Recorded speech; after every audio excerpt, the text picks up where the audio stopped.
A Associação Brasileira de Empresas de Pesquisa pediu acesso ao inquérito que apura a atuação dos institutos responsáveis pelos levantamentos de intenção de voto. Os líderes da base do governo resistiram a uma tentativa do presidente da Câmara, Arthur Lira, de votar um projeto que busca criminalizar a divulgação de pesquisas eleitorais no país. A discussão ficou para a próxima semana, mas há uma ala de parlamentares que defende que esse tema não seja tratado antes do segundo turno das eleições, marcado para o próximo dia 30. O presidente do Senado prega cautela. Vamos acompanhar. O que não me parece razoável, o projeto que eu li na Câmara dos Deputados, é estabelecer que a simples diferença entre o que está na pesquisa e o resultado eleitoral possa constituir um crime de pena de 4 a 10 anos. Isso é inapropriado sob todos os aspectos, inclusive sob o aspecto jurídico. Portanto, é preciso ter muita cautela também, muita prudência. Se busca coibir erros de pesquisa, é preciso fazer de forma inteligente e razoável. Não se pode punir institutos de pesquisa e os seus responsáveis simplesmente por uma aferição inexata, até porque erros podem acontecer. Pois é, para começar o debate, hoje vamos iniciar com o Felipe Monteiro. Felipe, como você viu esse pedido por parte da associação que representa os institutos de pesquisa, essa associação quer ter acesso ao inquérito, e também gostaria do seu comentário em relação à fala do presidente do Congresso Nacional que acabamos de exibir. Você acha e concorda que o erro propriamente de um instituto poderia dar cadeia para o representante da empresa, ou você acha que, como disse o presidente do Congresso, seria um exagero? Não, de fato é um exagero. De fato, nós estamos vendo, nesse momento, mais uma atitude arbitrária da base bolsonarista no Congresso Nacional. Não tem por que criminalizar os institutos de pesquisa. Esse é um erro.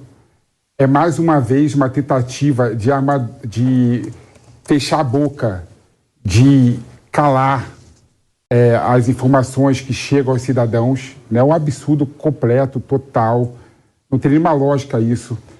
Vale a pena ressaltar o seguinte, quando você pega, por exemplo, as declarações da base de apoio do Bolsonaro, você vê, por exemplo, os bolsonaristas falando para não aceitar as pesquisas. Tem palavras do Mário Frias claramente dizendo para não ouvir e não dar voz e não dar qualquer tipo de margem para o Instituto de Pesquisa, E é um absurdo. Ele fala assim, quem vota no Bolsonaro fala não, ignora o Instituto de Pesquisa e, ao mesmo tempo, ele visa criminalizar.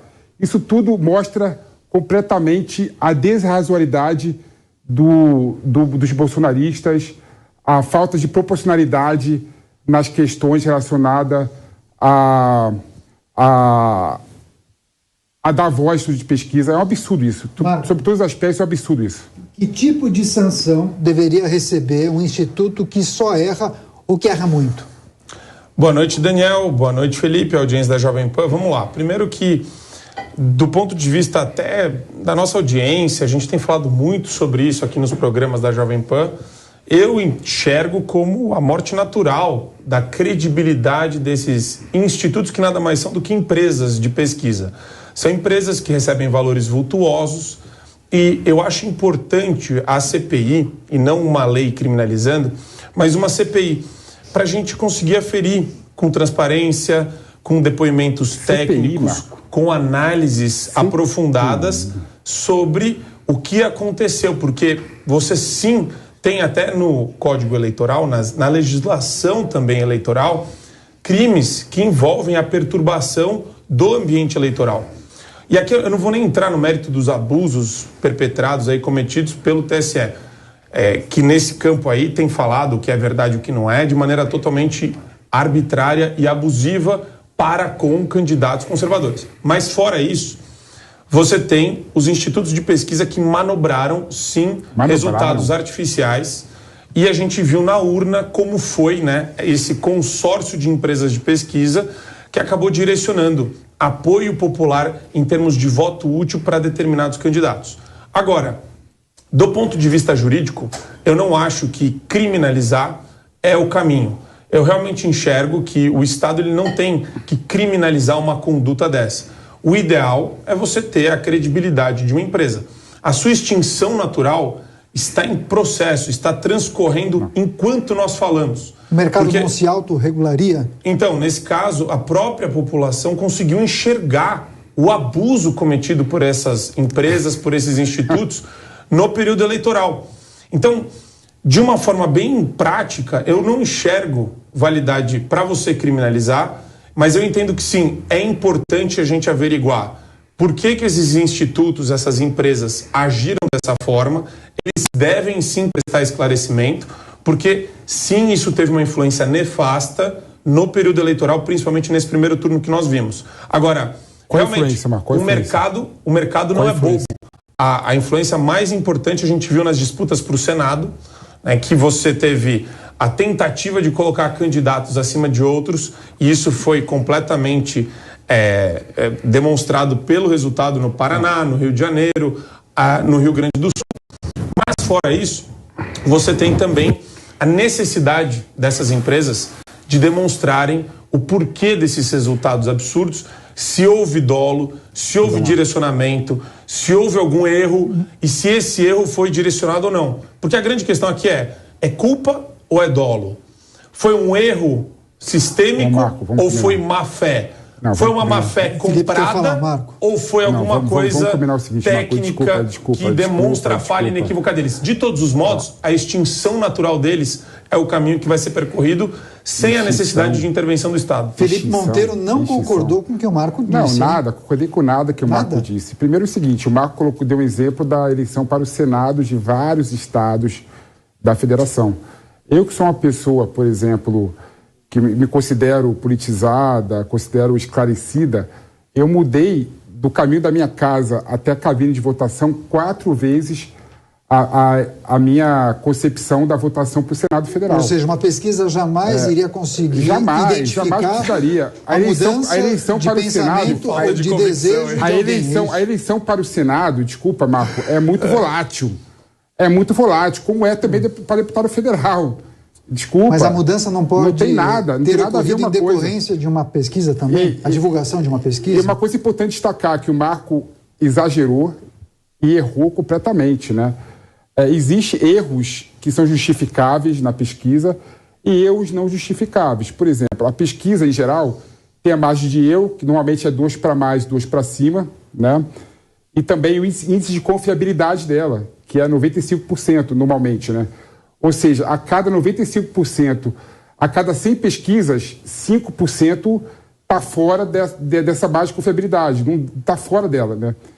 E existem estudos concretos e corretos dizendo que várias pessoas, uma margem muito grande de eleitores, escolheram o candidato para o presidente da República, falando do presidente, porque para o Senado você errou feio, Marco. Para o presidente da República, escolheram, uma margem grande, escolheram na hora a votação dele para presidente da República, né? Ou seja, existe um erro justificável, né? E mais do que isso, que é importante destacar, né, que eu coloquei no começo da minha fala, né? Pessoal do Bolsonaro, o Mário Frias é uma das pessoas que colocou isso. Há depoimentos nele na internet, há depoimentos nele, público, dizendo para quem vota no Bolsonaro não ligar para a pesquisa, para quem vota no Bolsonaro não responder às pesquisas. Esse erro subjetivo está fora da margem da pesquisa, né? Então é um absurdo quem é da margem, quem é do grupo de apoio ao Bolsonaro tentar criminalizar a pesquisa e ao mesmo tempo pedir para quem vota no Bolsonaro existe Marco, não fraudar a pesquisa. Então eu vou dar 45 segundos para você arrematar o assunto. Essa tentativa da esquerda é meio triste também de ver o desespero do esquerdista tradicional brasileiro. É uma pena. Eu achava que o Felipe ia se declarar um pedetista que vai votar no Bolsonaro no segundo turno, mas infelizmente o Felipe tem se demonstrado um grande apoiador de Lula e isso é muito triste para o Brasil, porque mostra que ele está completamente perdido. Mas o grande ponto... Não, isso daí tá na sua fala, sabe onde que dá para perceber?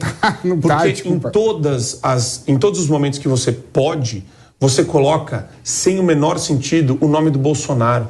A gente está falando de uma discussão de base parlamentar que, inclusive, não está orientada pelo Executivo. Pelo contrário. Mas você tem essa necessidade de fazer, que nem a grande mídia faz, a inserção do nome Bolsonaro em qualquer notícia só para tirar uma lasquinha dele.